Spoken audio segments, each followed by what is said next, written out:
So over here, you can see that I have these files right here. Let's say, for example, so I'm just going to go ahead and open up this recent file. Let's say, for example, right here. So now what I can do is I can go to the file menu, and then you can see that save as is an option right here. If I were to go ahead and click right here, you can see that I can go around and let's say, for example, go to my desktop right here and save it out right here as another copy. So I can go ahead and say, let's say, for example, sample right here and press save. So once you do that, what happens is that you can see that sample file is here.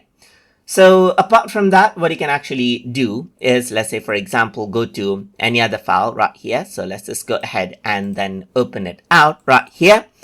And then let's say, for example, go around over here just like this. So you can see that I got text and everything.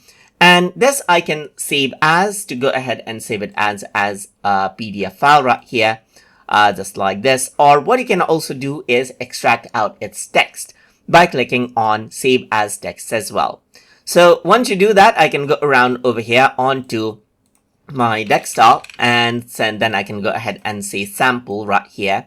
And as you do that, this is what you have, as you can see. And as you open it out, you can see all the sample text right here. So all of the text of the PDF file right here, it has been now extracted out right here, just like this.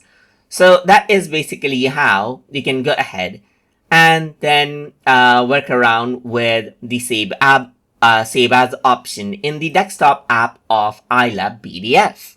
So I hope you guys learned something as always. And as always, please like, comment, share, and subscribe.